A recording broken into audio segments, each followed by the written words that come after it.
easily, and we need to construct towards not conclusions, but certain precision in the statements. And I say this because your papers that were certainly very interesting, all of them, but they don't construct easily unity, and so I need your help. Maybe you can talk whenever you want, all of you. All. So let me do it just by a single order of presentation. Maria.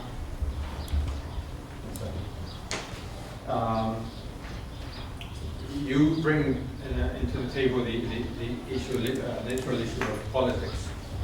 I think the social concern of architects that have the you think you propose have the conviction, the conscious conviction that let's say you could introduce social change through architecture design. That's, if I understand that correctly. You use Perian and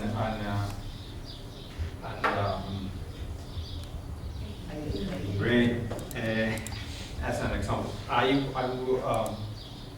was gonna just suggest you one thing and ask you another. Don't you find funny that the house in Grace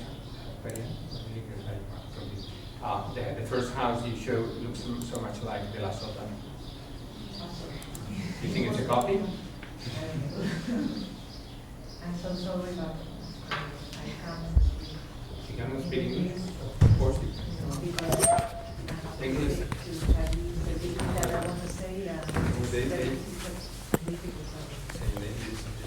The friendship is a state of mind, English is a state of mind. You just start.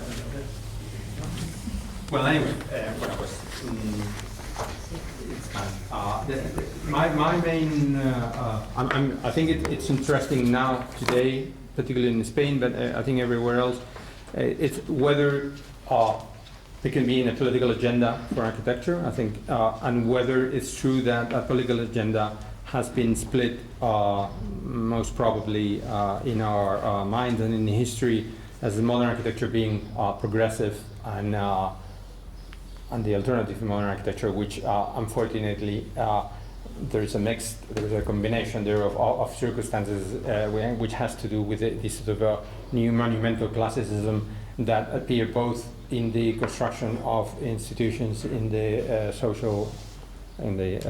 in National Socialism in Germany, but also in architecture in the United States, in the right before, like we saw at the MIT, and right after, and that's a conflict. And I think my question is, ¿te lo pregunto en español, David?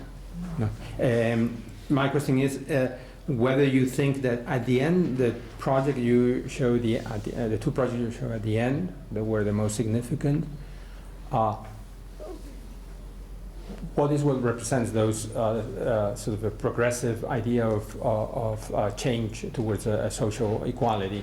The fact that the architecture was just modern, or there's something in the modern architecture specifically of that project that make it more politically relevant, and as in terms of social change, because it looked very much like any other hotel, any other modern hotel you could build. You could take away the social agenda, and it will be a beautiful modern hotel. Don't you think so? Sí, bueno, lo que yo he tratado de exponer es, por eso desde el principio he querido separar el asunto del género, es una serie de proyectos que sí, evidentemente son de dos mujeres, pero que creo que reflejan bastante bien el concepto sociológico de cambio social y cómo la arquitectura, desde su propia disciplina, no es más que otro tornillo más de ese motor que impulsa desde todos los ámbitos, la sociología, la política, la ciencia, la filosofía. La arquitectura no forma nada más que otra parte o otra pata de los cambios sociales que se producen bueno, de una manera evolutiva, pero también hay momentos donde se produce el corte y la revolución. Y eso, but if Le Corbusier, as you said, was a more conservative mind, he used the same architecture. sí, So what link is between ideology, political ideology and architecture in that context then? Si al final la misma arquitectura vale para dos fines opuestos. Sí, pero ellas fueron capaces de, creo, de estar en ese contexto y responder con eso. Podían haber hecho otro tipo de proyectos, pero se involucran en el tema de lo que estaba en boga en ese momento socialmente, ¿no? Que eran lo de las vacaciones pagadas. Yeah, but the difference is the difference between architecture being instrumental to a trend, whether that trend has a social content to it that's progressive or not, and whether architecture it triggers that agenda. O sea, que la arquitectura es instrumental en el sentido de que es un instrumento más, o que la arquitectura es un mecanismo que potencia o produce o facilita. Ambas cosas, ¿no? Porque cuando se producen ese tipo de proyectos y se exponen al público antes de que las leyes hayan sido aprobadas, pues se está de alguna manera desde la arquitectura impulsando ese cambio social, o más que impulsando, compartiendo con el resto de las disciplinas la misma pulsión, ¿no? Y bueno, eso era un poco lo que... So you think it communicates the message of that political... Comunicando el mensaje desde la disciplina o desde unos proyectos que evidentemente cuando los miras, como he puesto, al final son casi los proyectos copias de Le Corbusier, ¿no? Lo que he enseñado de las casas de piedra, ¿no? De aquello que se parece a Alcudia de Soto, ¿no? Pues eso era la intención. In regard to yours, you can say anything you want. This is School of Architecture in Madrid. We're for freedom. Yeah. Your paper, Accidental City. Sí, se puede entender. O sea, I can understand English. You see, this is all the problems with the Brexit. We don't know where we are, inside or outside England. Maybe if they leave the European community, we have to start speaking French, no? Okay. Ciudad Accidental and the Peng's writing, as well as the one on the favelas. I will put the three of them together, and you will sense my generational position very quickly, because I think I cannot resolve that easily. But I'm interested on talking about this all the time. But as my DNA is of a regular architect, like a normal one, I'm always. I understand that the displacement of architecture endeavor, we talked about that yesterday, has opened up the need to look for other things to think about, to produce, to reconsider, to construct discourse, or even techniques and instruments for them. And I think that kind of social problems related to housing, whether in the favelas, whether in the margins of the city, whether in parts of the city which have to suffer economic development that it's overimposed in a rather arbitrary way on top of them, like your case, or in your case, these perception that there are a lot of black holes within the city. There are places which belong to nobody, which nobody took care of them, which never were planned, and which, to a certain extent, do not belong to the status quo. And one wonders, how do they come to be the way they are? I understand all of that, and I think it's interesting, and it's important because of social concern and because it opens up new grounds. But I also think that if I was to do it myself, if I was to be involved myself in something of the kind, I would necessarily react by asking myself which are the instruments with which I can operate, and not just the reflective considerations out of social concern, goodwill, you know, all this sort of a positive, almost sentiments that and I think that again there is this issue of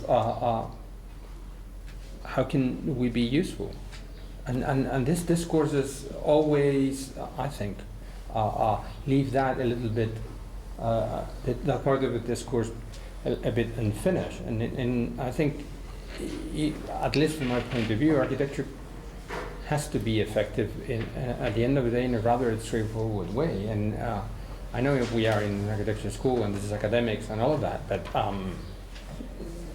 if I was in your shoes, I would certainly think that the discourse or the thinking will be, the proposal will be incomplete unless we develop those instruments for which would be able to intervene or to change or to improve or to do something. For example, in the case of the favelas, I find it paradoxical. We have like 2 or 3 PhDs on the favelas, and the problem is rather ironical. Is that we are architects, and we are not interested in order. We are interested in freedom. That's the statement. And so we are not interested on things that can be planned.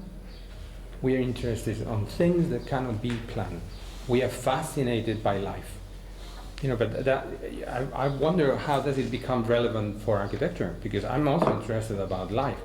I think the only answer is then the architecture that we have to produce is like a frame architecture, like a generic architecture. It's an architecture that creates like a stage set in which things happen independently from architecture. Architecture has to move to the background, has to become more neutral, more flexible, more generic, more invisible. And in doing so, it becomes more intellectualized and more theatrical, which is the difference between our fascination with what you think is the informal architecture or the accidental city or the favela, which in a way is the city itself, is the city when we finish or we end our job. We don't finish anything, but we end our job, then something that is not theatrical, but is life, which has more value, takes place. And I think this dilemma, to me, makes me think that, at least for myself, to be more, makes me be more, let's say, self-critical. I think that architects really have envy of life, because it seems that life has a sort of complexity and sort of a variety that architecture as a system of order, basically, as a planning system of order, no matter what we say, has it difficult to grasp. But I haven't seen yet that clearly which are those instruments that provoke that. I've seen those exhibitions, those presentations, or those mechanisms that stage these problems, but not those mechanisms that provoke a certain dynamism for that regard. But I confess, it's a generational problem, but I think I don't understand it well. ¿Y qué están? Sure. Pues prefiero hablar en español porque si no voy a decir la cuarta parte y voy a tardar más. Yo también, o sea, yo entiendo tu punto en el sentido que o sea, desde que yo estoy trabajando estos temas de estos espacios que están como de alguna forma marginados, son bordes, son pasivos, siempre me ha llamado la atención y he sido también víctima como una mirada, si se quiere, como neorromántica, en el sentido de que nos fascinamos por los espacios, por su complejidad, por su supuesta belleza, que tiende más como un sublime del paisaje y no tanto como el orden de la arquitectura, y nosotros vemos, o sea, de alguna forma hay un potencial allí que uno trata como de rescatar, de darle como forma y también darle como conceptualización, to name the things. Me llama la atención o sea, en el mismo sentido que ayer Carlos Arroyo nos presentaba 6 palabras nuevas, ahí como un poco de la cierta ironía, un poco también esa necesidad como de dar un nombre que de alguna forma, en el caso de Ciudad Occidental, habla del proceso que da lugar a esos espacios, o sea, es como una herramienta crítica, o sea, esos espacios no están allí por una casualidad, que es lo que uno puede entender como regularmente, sino están allí porque son el subproducto de los modos como se construye la ciudad. En ese sentido, como subproducto, evidentemente, en el caso de Ciudad Occidental, yo trato de dejar claro esa condición como de residuo que ellos tienen en un nivel como conceptual y en un nivel como también como crítico, ¿no? O sea, que es como un instrumento crítico. Ahora, evidentemente, o sea, por otra parte, estoy seguro que la arquitectura y el urbanismo tienen o sea, lo más triste es que la arquitectura y el urbanismo tienen los instrumentos para que esos espacios no es que no existan, sino que de alguna forma se integren, sean como asumidos a la experiencia de la ciudad contemporánea. Solamente que, otra cosa que yo como que trato de dejar claro, es que la arquitectura y el urbanismo son actualmente, por los modos de producción imperantes, por la manera instrumental como se desarrolla la ciudad, son negligentes en cómo actúan en esos espacios, o sea, como que simplemente tratan de obtener como el beneficio instrumental objetivo del transporte, del beneficio de la superficie comercializable, de la producción de números de viviendas, y de alguna forma dejan a un lado las oportunidades o los compromisos que deberían asumir con los lugares que transforman. Okay. Let's say that I would agree with that. To say, okay, there are opportunities. The system does not recognize them because they don't have a value for them. Let's not make it more to the left than that. But then you say, okay, we have the picturesquism of photography that turns the city into picturesque scenes. We have Venturi. In which I think you interpret in a rather unorthodox way, but you name Venturi in your article, and then Rudowski, architecture without architects. And you see, the problem is that the alternative to those opportunities are either the city turned into art, photographer, the city as found, built by the common sense of middle class or low class, Venturi, or this anthropological desire that city was there's architecture and the city were a natural production of our identity and ourselves. So, having said that, and the other stuff, stop again and begin. So, what do I do now that I cannot identify myself with Venturi anymore? I think of obvious reasons right now. I cannot identify with Rudowski because I have so little work that I cannot give away the only one I have, and I don't want to become a photographer. So where does architecture stand in all of this? Yes, o sea, mi intención en el trabajo no es proponer una alternativa proyectual, pero sí puedo hablar sobre eso porque en otros contextos he tenido que proyectar sobre lugares como este. Entonces, en el fondo creo que evidentemente la referencia a Venturi y a Rudowski es en el sentido conceptual porque, como tú lo dices, son arquitecturas encontradas. Son cosas que nadie ha planeado, que nadie ha visto y que dice, oye, qué curioso, mira, esto es espacio arquitectónico que no ha sido pensado como tal, o esto se produce acá por accidente, o en el caso de Rudowski, además yo creo que hay una contradicción porque él pone todo en el mismo saco, dice architecture without architects, pero no es tan cierto que naturaleza como arquitectura y arquitectura vernácula sean lo mismo, porque en la arquitectura vernácula hay proyectos, o sea, hay información, hay cultura y en la naturaleza no la hay. Pero bueno, yo uso como ejemplo eso como justamente por llegar y tomar la foto. O sea, son espacios, hay un interés, hay una comunicación estética entre ese espacio y nosotros los arquitectos. ¿Qué hacemos?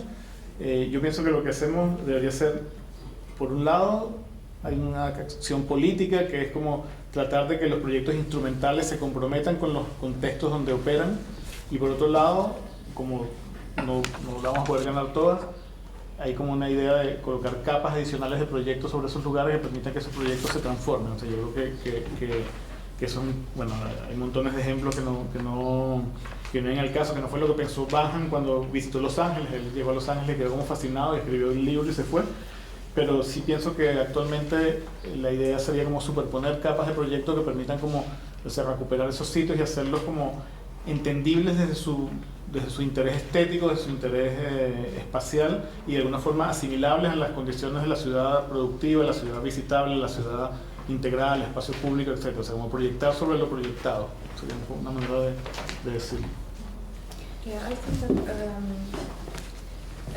your question is the key of this discussion. I realized at some moment this morning that all the proposals that refers to the contemporary work, to try to understand today's architecture, all these didn't have an authorship really. There were all of them anonymous, or only the first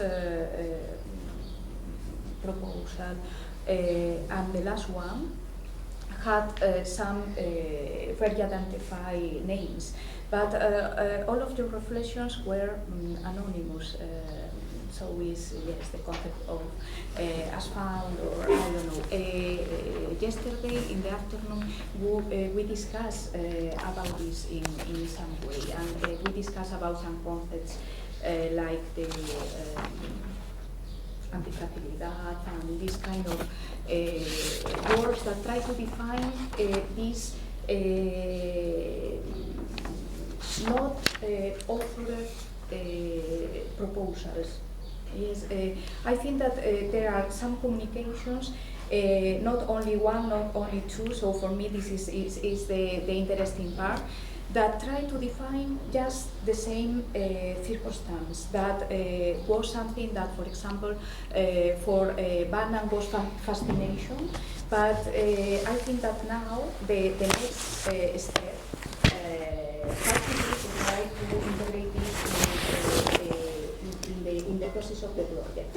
But I think, Luis, that there are contemporary examples in which this is important, because I think that is to understand architecture not as only construction, physical construction, is to understand architecture as processes. For example, understand that architecture or urban planning is not the modernist approach in which Le Corbusier or the Carta de Atenas arrive and they considerate the space of the city as completely new, a flat space in which with some zonification you can create a new city. And now we are talking about an existing one in which we have to do an intervention, and we have to consider many elements like people, like processes that are in the place. And I think that this has effects in contemporary architecture. For example, Aravena's work. Not considering many polemics, things that can be around this kind of proposals, but for example, in the elemental project, the most important part of the project, the most conceptual part, was that there is one physical architecture, one physical project, but after, the real important thing is the process, the intervention of people. And I think that this is an heritage of this kind of analysis. So I think that they are really useful for projects. Not only can stay in the research area. I think that there is a proposal behind this. The quickly just mention something, following on what you're saying. I maybe connected this conversation with the previous one about Charlotte and Madeline Green, and in which you were saying what is somehow the agency of the architect and architecture in those moments in which if SOTA and these other projects are quite similar, but they have different agendas, then what is the agency of architects and architecture?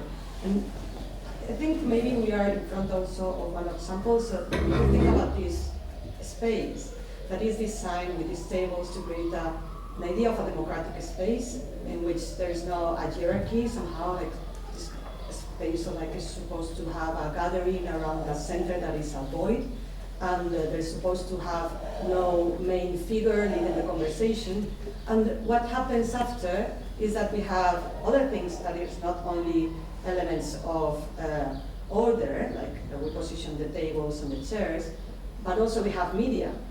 So we have the camera, and because of the camera is positioned in that place, and you think about it in terms of design, what would be the position by which you position the camera that will allow to see everyone at the same time, maybe something from the top. But, so it's not the case. So the camera is positioned in that sense, in that way, and has a particular focus and makes that this side of the table that gives the back to the camera is empty, and the organization of the space have shifted from being a space around which everyone will be gathered, and now it has a different focus. So, but the design is the same. If you think of architecture just about the arrangement of different elements in a space, but then you have other conditions that you might want to include as part of architecture or not, as media.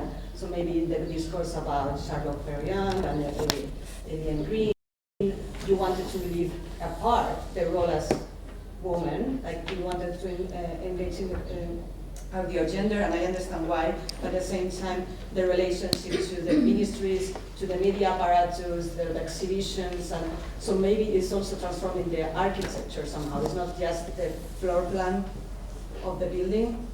That's the question I put here as well. And at the same time, is this an accidental architecture as well? You see, if I have to choose between Aravena and Le Corbusier, I do not choose, because I think the span is so large that it doesn't portray my options. Le Corbusier, I mean, or modern architecture, I know it's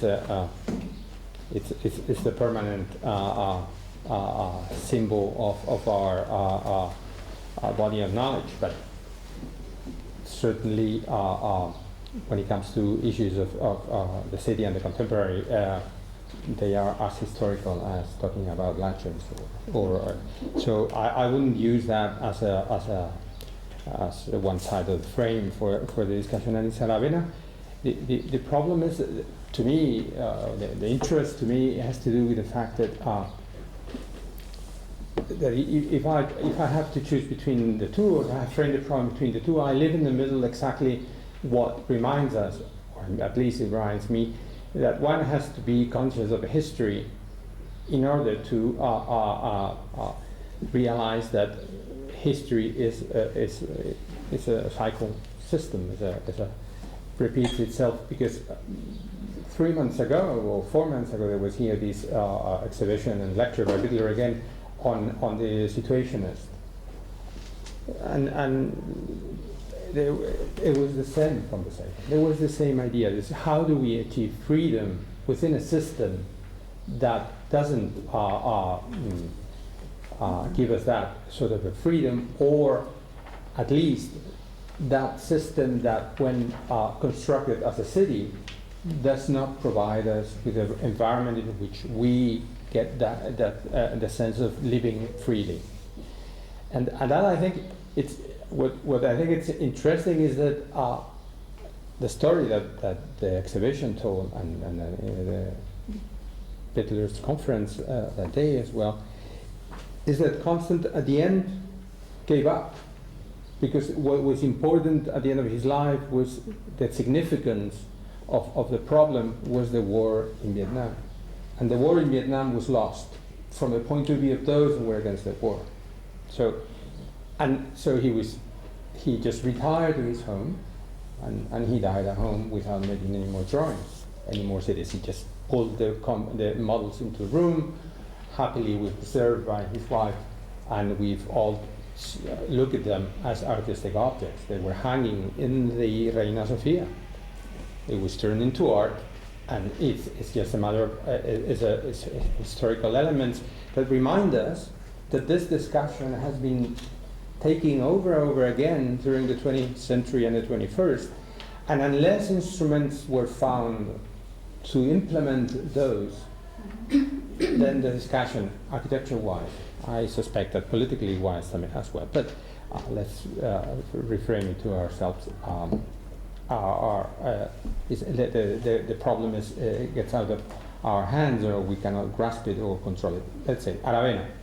If I have to think, if I build a maison domino, a concrete structure, I put half of the bricks, and I let my constituency to put the other half of the bricks, I don't think I've gone beyond Le Corbusier. I built the frame, I let the people think that they have control over form, or over their lives, over domesticity, but at the end of the day, I know that the concrete frame is as tight, as regulatory, as organized, as limiting in the domino scheme as in Aravena's project in Chile. So I think that the core of this issue, the core of this problem, at the end of it, is that the more social architecture is, the more instrumental architects will be, the more irrelevant will be the idea of autonomy, and the more we will be public servants. And I think that all the discussions that frame architecture in terms of freedom versus order, this accidentality, or these other ways of describing the interest of reality when it's not planned, and when it's almost unplanned and uncontrollable, are produced from tables that have been set in academic ways, and not have been set in social and public ways, because this discourse is always intellectualized. As it doesn't find instruments to activate itself in reality, it never becomes real, so it never becomes social. I would like to comment on something you said before, which is related to this discussion. On the one hand, I completely agree with what you said about autonomy, that the discussions has no sense, because society and reality are already embedded in architecture, if we think of it as cultural and mediatic production. But what I think is very problematic for me is to think that a solution would be to think of architecture as a stage or something neutral. I will try to tell about it as an example that is very close to me, because I've been working very recently with this. It's like the project of Hilbert Seiber, The New City. It's an author recently published a book about this project and his research. The point of departure of his research about this project is that he was fascinated about how the suburban development of the United States, when you see it from the point of view of an airplane, all the private developments of detached houses in suburbia with a lifestyle which is completely opposed to the ideas that were embedded in the project of the new city,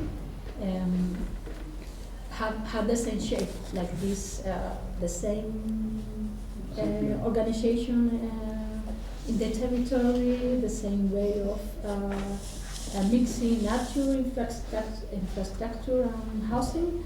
And there was the question about how could a project of one of the more like communist authors like Hilde Seymour, at the end his ideas are serving like something completely different, not community, not walking, but using the car all the time. It was like opposite, and it was the same shape. So one of the questions that we discussed, the author and me, is that precisely the flexibility of the neutrality of architectural proposals triggers or facilitates that it can be appropriated with a completely different purpose. That also reminds me of what we were discussing before. The thing is that how to solve this problem, because at the same time I can't, it may make sense for me that architecture has to enable, impose, like building a frame or a stage would be like a better way of neighborhood. If you compare it to machines or dispositive, but at the end I think that even in the more neutral proposals like this, it also happens that life is engaged and transform architecture. Because this project, the new city, it was never built. But if you think about how it would evolve and develop in time, the idea of Hilde Seymour was that different cultures could transform differently these constructions. So it's not like it was shown in the drawings, but something completely different. Not only adding pieces of architecture in response to changes in the family and everything, but also like turning the buildings. Something similar to Aravena at the end, no? But we have a very different image in mind about this project because of the drawings. And there is a very beautiful book recently published by Ediciones Asimétricas. It's called La Condición Doméstica, Moral, o algo así, de Álvaro Galmez Cerezo, creo que es profesor aquí. I think he's a teacher here in this school, and he analyzes like very paradigmatic houses of modernity, of the 20th century, from the beginning of 20th century until the 60s. It's like you have the in-house, Adalberto Rivero house, also Alto house is like a very paradigmatic houses, and also Le Corbusier development for social housing, this project of economic houses. And he studies all these cases from the point of view of how they were transformed, not only after life comes, but in the process of design with the architect and everything. And it's fascinating, it's something completely dense. I think it's never neutral. Even if you think of architecture as a frame of a stage, life would be mixing and transforming and telling something different, interacting with architecture.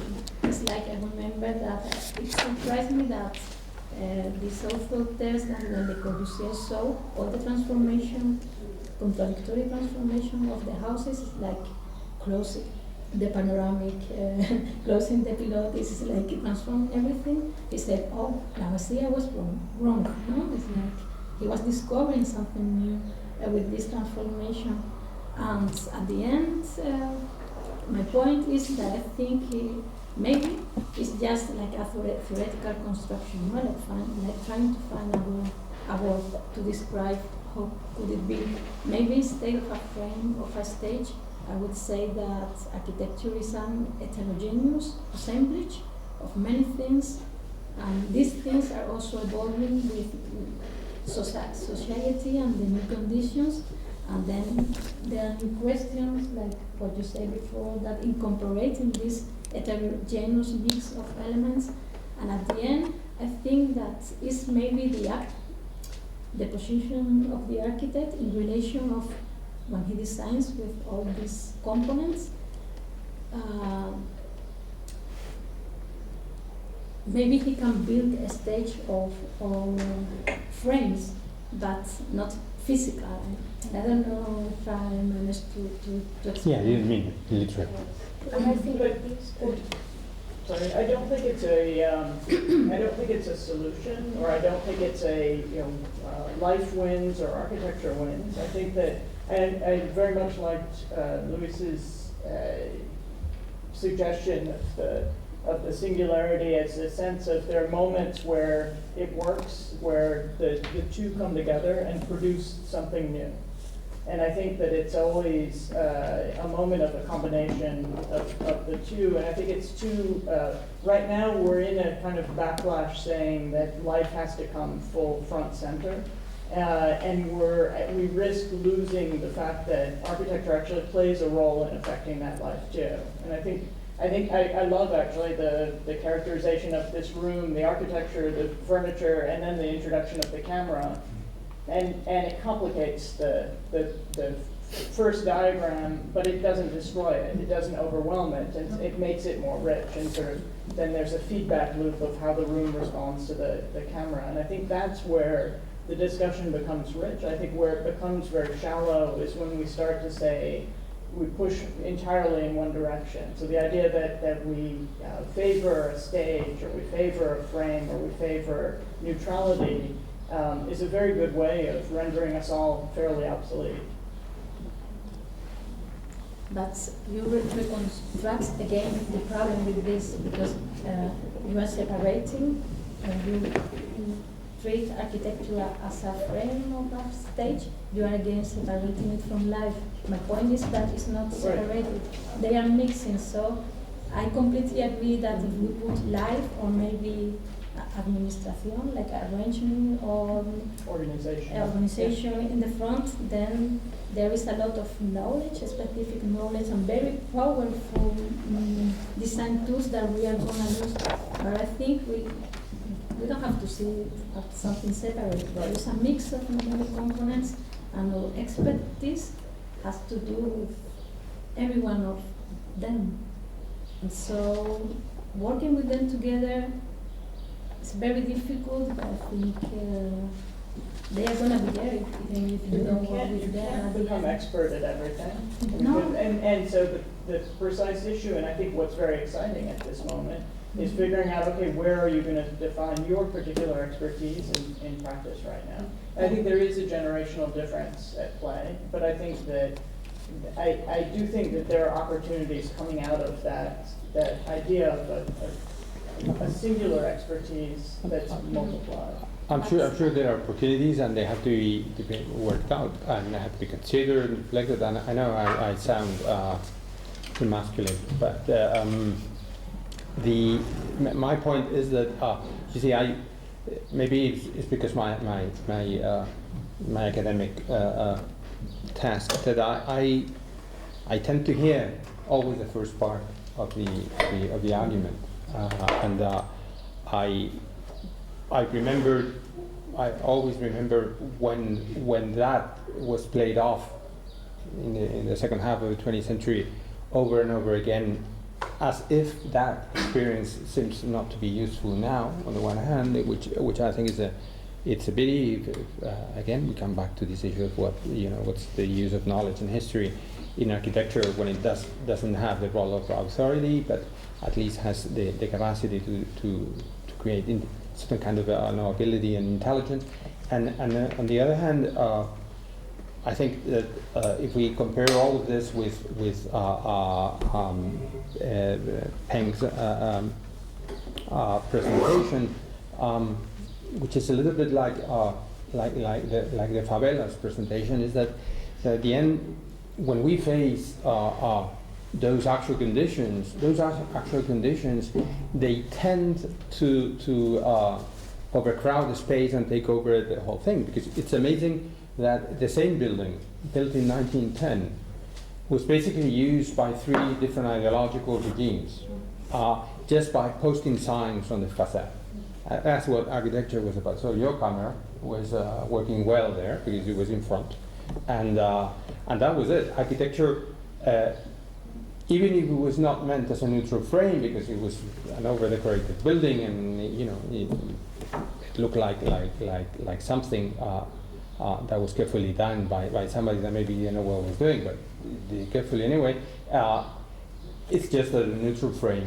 and that the ideological, political, and social mechanisms use as a board, and they put, their symbols, their writings, their slogans on the front, and they manage to resolve the problem. I think Peng was making a very interesting point that across the shop, the craftsman, the guy that had to survive right in front, has to adapt himself to this system of events, and recreates through these things that happen on the front of a shop some sort of a signifying mechanism, to compete in each of those different stages. But in any event, the scene is quite Venturian, because it's all about decorated chefs and little to do with nothing deeper into. So I think that if we want to engage within that larger social and political, ideological discussion, we really have to give up the techniques we know, but we have to develop the other ones. I mean, nobody's going to give us those other techniques. They are not going to tell us what to do. We have to make ourselves useful, because that system already manages to be completely efficient in regard to the mechanisms they need to use in order to advertise, to communicate, to politicize, to organize, to live or to die. And that's what I think we keep on having a rather ornamental position in regard to this. We're interested in the social problem, but we don't know how to interfere with it. But I think, I very much liked your paper, and I think that it's true that there's a sort of fascination of those three regimes using that one building. But I think that you read it as the facade, and only that, the facade, and you don't take advantage of your ability to read both the urban plan and the depth of the building to maybe complicate that model in a way that someone who can't read further than images could, right? So I think that's an opportunity for making the argument, either finding, is there any resistance to that commercial appropriation of architecture, or does the architecture itself fall into that, and the urbanism itself? I mean, I think the grid of that whole area of Beijing is very curious, the way it's divided up. And I realize it's a very short paper, and you made one very clear point, but I would say that's the way to, in other words, you don't have to become an expert on the three economic regimes and their specificities as much as you have to bring in the expertise of reading the architecture and the organization that's there beyond the facade in the city and in the building, I think, as a way of enriching the paper. Thanks a lot for the comments. Actually, I also opened up that kind of rating in the longer piece of writing, but I didn't have a chance to present all of them. So I quite agree with Louis' comments and arguments. Actually, I'm thinking that architecture, I understand that dilemma that architecture has to be a kind of narrative apparatus, if you like. So it has to give a kind of framework or kind of way to bring the reality set. When you have this interpretation, there's always something left over. I mean, a kind of authority that hasn't been included in this kind of apparatus. So this apparatus implies a kind of process of subjectivity. So what I'm doing is that I'm thinking that this rereading is not only a passive historical interpretation. It's a kind of can be an active urban theory that reminds us to move from subjectivity to intersubjectivity. So in this case, we can view this architecture as a kind of process or a kind of interrelationship between reading and writing. So in this case, I think that architecture it's only a temporary, apparatus to exhibit something about the reality. And this reality hasn't been included or interpreted by other already known urban paradigms. So we are trying to explore something unpredictable. So I think what we get in the end could be something new, but more about the global local. For instance, for the Beijing, I agree that there's a lot of analysis about the modern system. So it's and like the Korean paradigm, so Dasha is kind of left out. But there are also other regions like the Foucauldian paradigm, so Dasha is kind of resisting space against the dominant politics. But my question is if there's any other possibilities to understand this space and other urban paradigms. Any other? Say again a word. The first question. Say again. The Foucauldian? No, that's sorry. I didn't get the word. If there are any other possibilities. Possibilities. Okay. If there's any possibility. Sure. And this kind of possibilities is kind of local or Chinese or different from other places.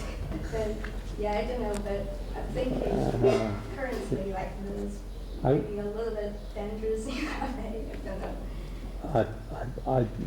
I wouldn't dare to get into the difficulty of that from I don't know China well enough, certainly. I was interested also, which I wanted to ask you as well. And you used the term recycling, which I thought that's a very contemporary way to talk about. You said that the opposition between modern and tradition could be recycle. Is that right? Yeah. So is that a sort of eclecticism, or is it another mechanism? See, recycling the historical. Recycling is a concept raised by the Chinese scholar Zhou Yue, and it's kind of thinking that to how to say cancel or disrupt the opposition between the modern and tradition, because there's no clear line between what is modern and what is tradition. So she is trying to explain that how the past has been brought into the everyday life of the Republican residents in Beijing. And it's a kind of thinking that the traditional is not really traditional because it has been used as kind of modern apparatus by the ordinary. But on the other hand, the modern is no longer that modern. It's because it's used the traditional elements to express something for the present. So it's kind of very dynamic relationship between the modern and the tradition. So it's why Dong Yue tried to replace that kind of modern in tradition into the recycling, because it's not really like a circle, but like a kind of binary, how to say, polarity. It's kind of a tension between these two. It's not have a fixed direction between them. But in that new balance between both, in that sort of the grey area in which there is an element of both, what we get is the sort of a contemporary condition in which things are mixed, or both things have disappeared. Wow. Because might be again my own stand, but it seems like there is a nature, a character to things. There's a certain amount of change that things accept before they turn into something different. And there's the flexibility of things, and that fragility of things has a limit to it. So to a certain extent, the problem is whether this is a conceptual argument, the one of recycling, or whether it's a literal argument. It also comes to the reality of turning, let's say, reducing a traditional object in a mechanical way. Is that recycling? And within the concept of recycling is the reproduction mechanically of traditional models doesn't fall into that concept of recycling, and actually, from maybe an accidental point of view, it would be such a shift forward, such a change in the essential nature of things that at the end of the day, shape remains. But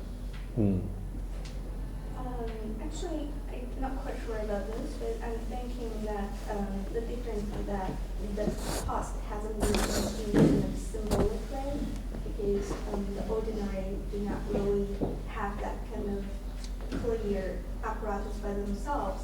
That the scholar who really identify that and try to say that there seems to be a kind of agency like this, but it's not. I don't know whether it's true and whether it is the only interpretation of this, but maybe there is some other interpretations about this to understand it in a different way, but this is only one case to understand it. So I think why this very inspiring for me, because it's not from the conventional understanding about symbolic use, but try to find something inside the activity itself. So it's different from the conventional readings. So, but I don't think it's the only one. Maybe there are some others about this, but it has to be explored in the future. so as to Gonzalo and Lucia, congratulations. Now you're in trouble. Welcome. No, sincerely, congratulations. And Sylvia was saying, and I agree with her, that we are impressed that you can be both here and there at the same time. No? Have you managed to be there? So you forwarded your project already? No, we deliver it next Friday. But we are trying to work at night. So welcome. You're very welcome to the Circus of Architecture.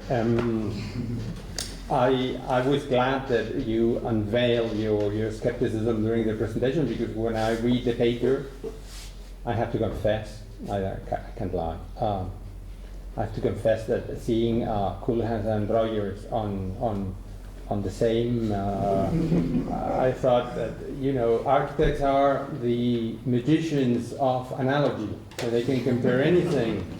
We say our childhood started, at least here in Madrid, but reading Colin Rowe that compare Palladio with Le Corbusier, and from there we're literally ready to make any connection possible. It's just a matter of your intelligence.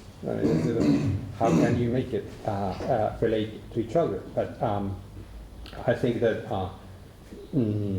your skeptical position and your questions to both are I think you're going to get a good grade in your Periodicación de Carrera.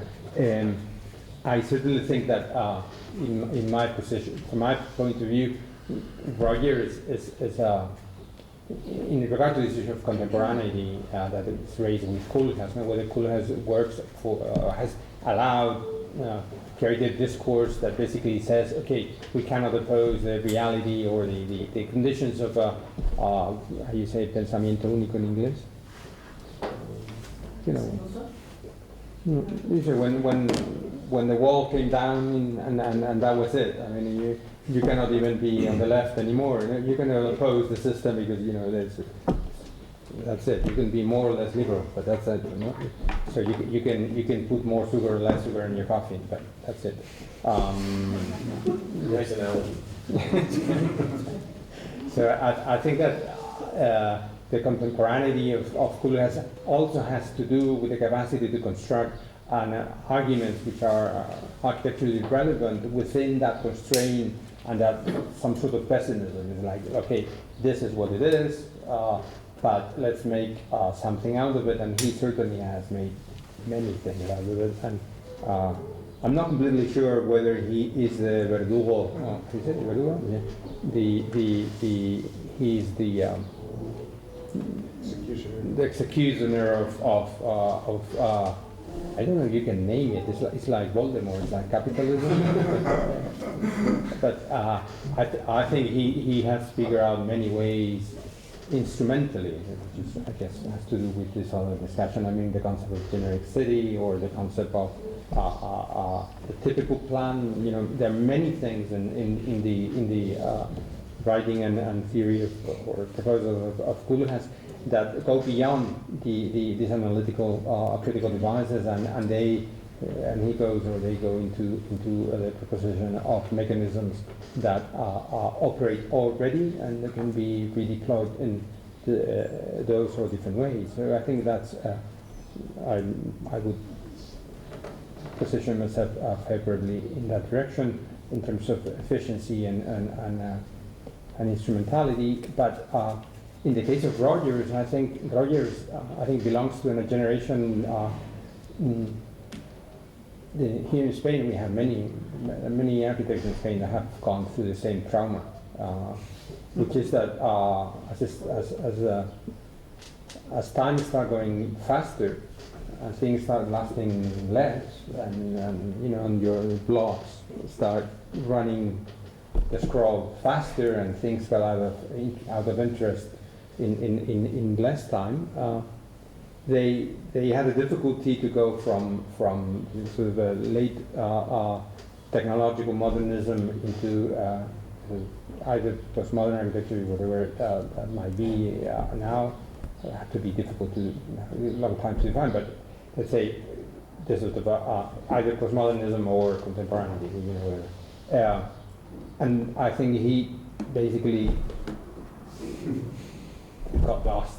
And like in Spain, many architects, I always claim that Oiza is just the same case. It's just like a boxer that was being beaten for too long, and you know, wasn't completely sure what was going on after the fight. No?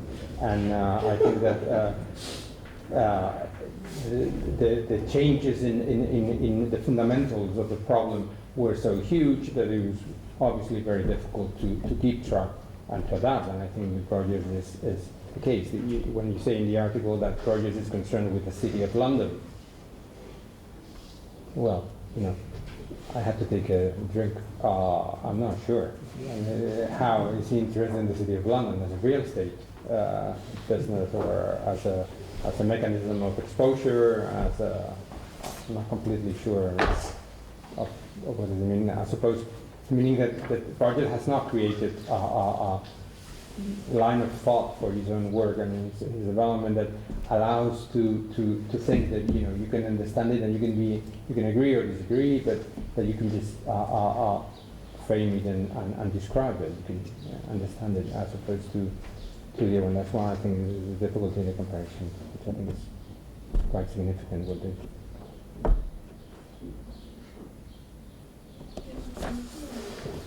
Well, maybe our opinions are a little bit naive. But well, maybe in the future, we'll see.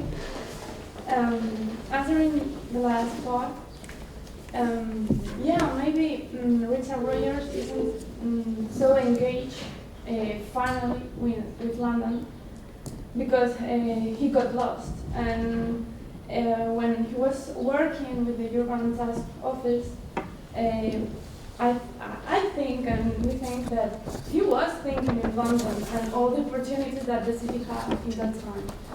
But I don't know if all we have been talking during these days about how capitalism works and how the cities change so fast. Maybe he has started thinking that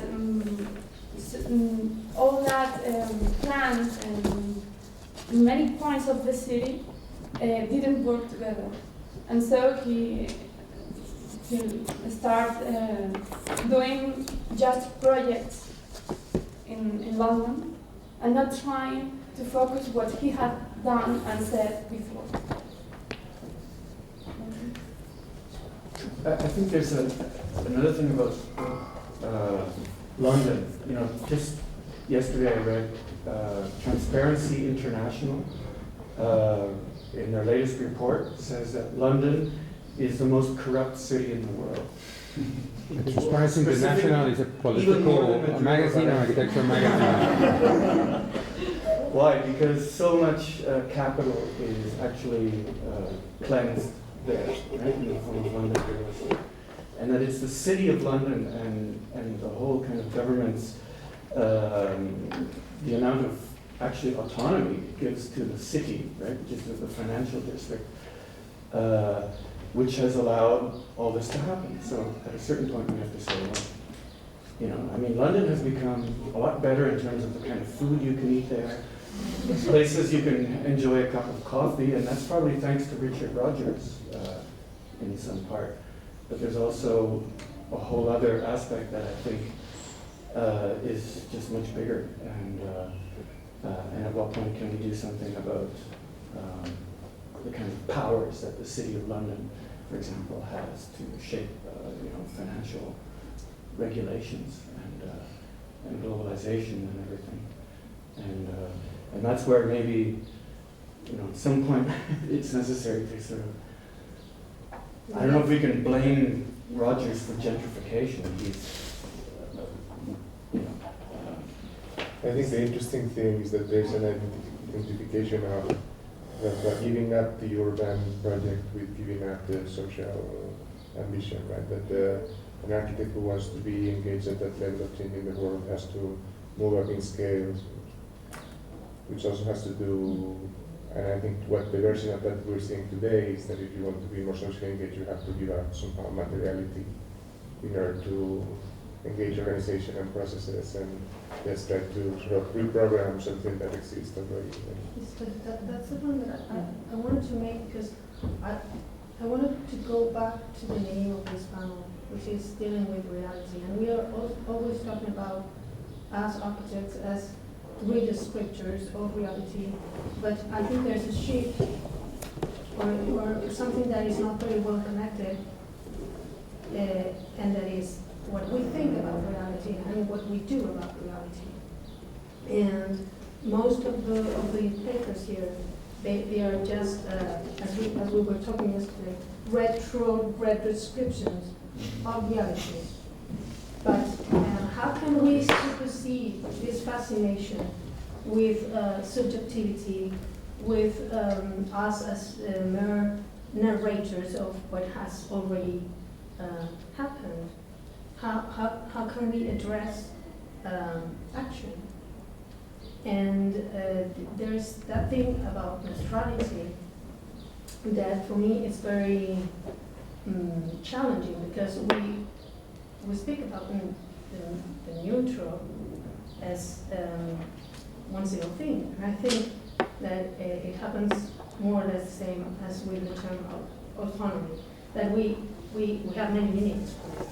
And we have to distinguish, as we have already said the other day with Alexander Gitter, that there's formal autonomy and disciplinary autonomy. For me, we have to distinguish also between formal neutrality and political neutrality.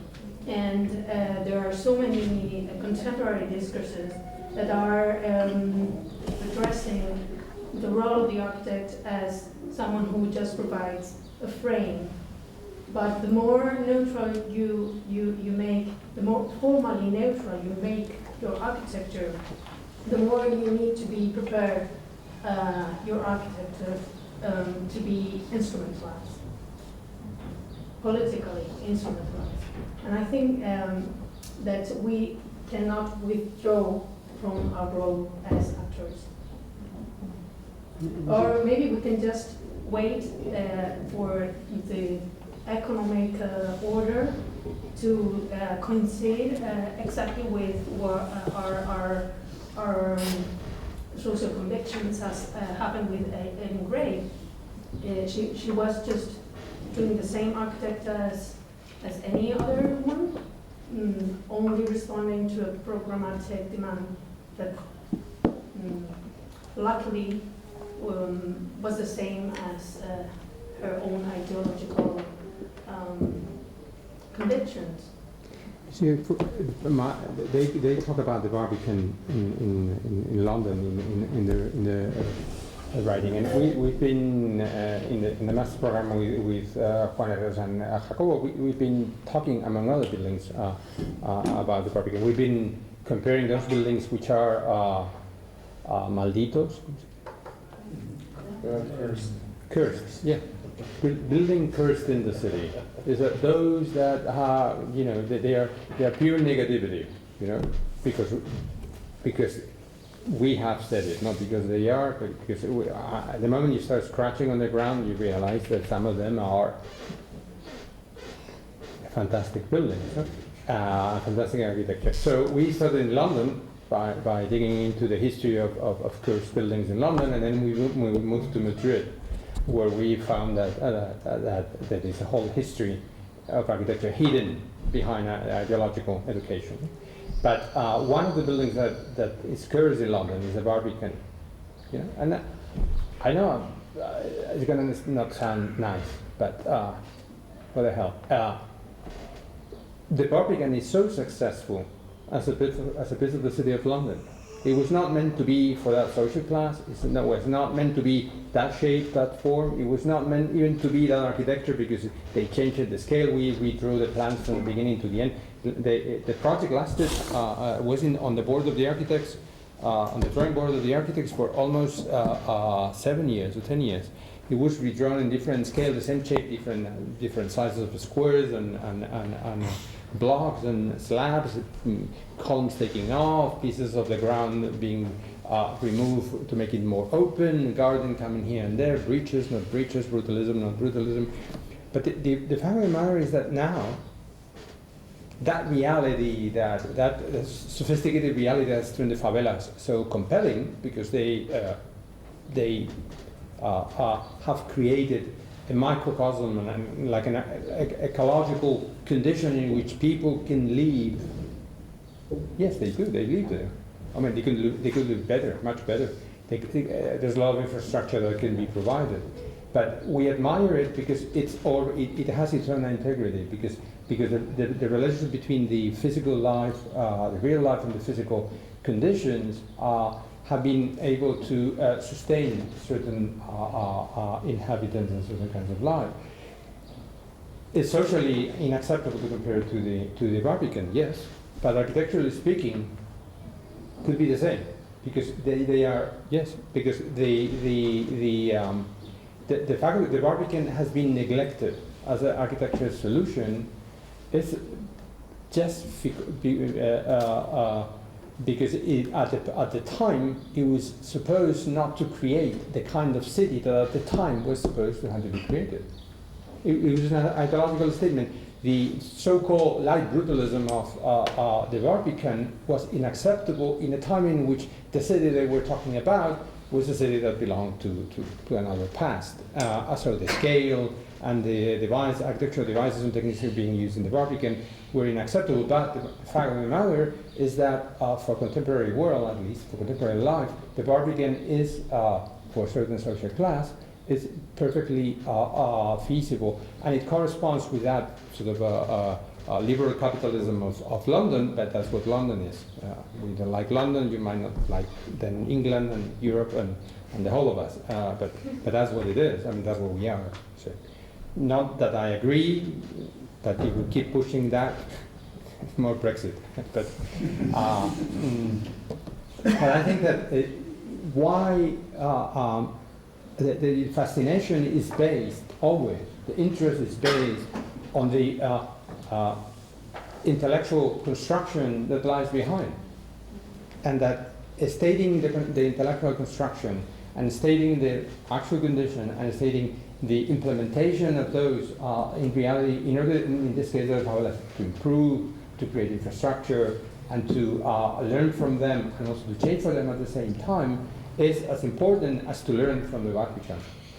Because the Barbican is just another environment, another ecological system that has succeeded, that has survived, that has become useful, which is at the end of the day what we're also talking about, and that has provided the promise of its own survival, which is not little in the case of London, where buildings come down when they are not useful, when buildings get rebuilt when they are not, up to the standards. So I think that in the case of Rogers, that it goes against the Barbican is because Rogers is talking about that city that again, it's ideologically charged, nostalgic, and inexistent, because he has no mechanism to produce them.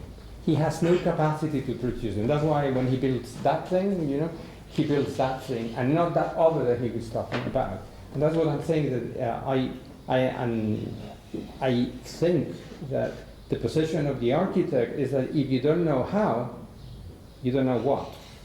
And that difficulty is the only one I'm talking about. And I mean this both as an architect and as a teacher, because if I don't figure out how to provide the mechanisms to produce, to realize, or to make, to push forward certain ideas, then I have a difficulty both to make and to teach. But I think that this interest in this kind of processes, I think that this open new kind of interventions. For example, no intervention, only preservation, or even nothing. I think that this would be a legitimate project in architecture. That years ago this was not an option, really. So I think that today in your studio you can decide not to build anything, or even to have an answer that is not something physical, maybe a program, a process. I think that this is very contemporary. I think that is not the only solution, but it's one possibility in some cases, and is so architectural than other things, than the Vatican. Probably, I think if you ask me, I would think that, I don't know if doing nothing is an option. I certainly think that undoing things and doing less, taking out, certainly is. Okay.